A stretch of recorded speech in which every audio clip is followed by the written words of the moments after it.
2017 a été jalonné de drames avec des pertes en vies humaines qui sont comptées par dizaines.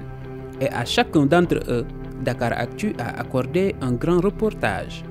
Tout a commencé à Bokhodi, non loin de Khossantou, avec le meurtre d'un jeune orpailleur du nom de Yamadou Sagna. Le 13 février, à la suite d'une altercation avec un soldat de l'économie qui a saisi son détecteur d'or, ce jeune originaire de Kobokhoto, département de Saraya, région de Kédougou, a reçu une balle.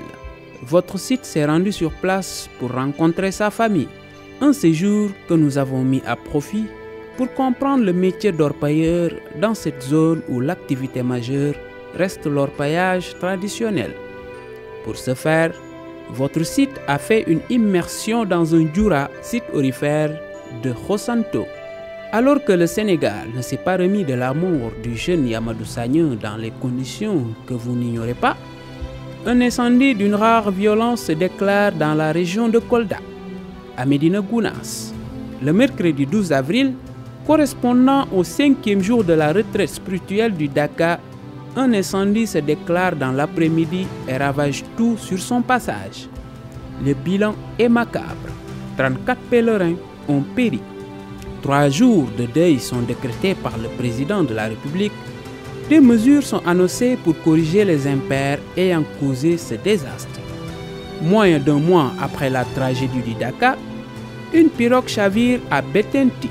Nous sommes dans les îles du Saloum, du nom de ces cocons douillés qui font la beauté et la fierté de la région de Fatick. 21 braves femmes qui étaient parties chercher des huîtres ont retrouvé les leurs les pieds devant. Parmi les noyés, des enfants qui auraient dû être à l'école.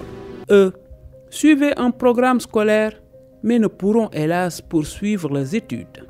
Une bougie allumée par leur grand-père étouffa leur destin. Comme au Daka, la grande faucheuse a encore choisi le mercredi pour sa besogne. 12 mai, Astou, Fama, Manabou, Bébendey et Gorgui Kader Diaz sont surpris dans leur sommeil par la fumée d'un incendie parti de la chambre de leur grand-père Mansour Fall. Emprisonnés au moment des faits, leur géniteur obtient l'autorisation de les enterrer. Pour sa part, leur bourreau est jugé et condamné à 2 ans de prison ferme pour homicide involontaire. Comme s'il n'y avait pas assez de vues perdues, 8 supporters du stade de Mbour trépassent au détour d'une bousculade lors de la finale de la Coupe de la Ligue jouée au stade Demba Diop le samedi 15 juillet.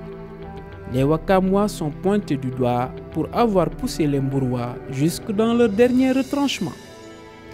Une marche est organisée à Mbour pour rendre hommage aux morts, tandis qu'à Dakar, Dame Justice est mise en branle pour mettre le grappin sur les fautifs. Faisant l'apologie du crime sur Internet, un hooligan de l'US Ouakam est arrêté et jeté en prison. L'enquête faisant suite à l'incendie qui a réduit Parc Lambaye en terrain nu n'a pas connu son épilogue.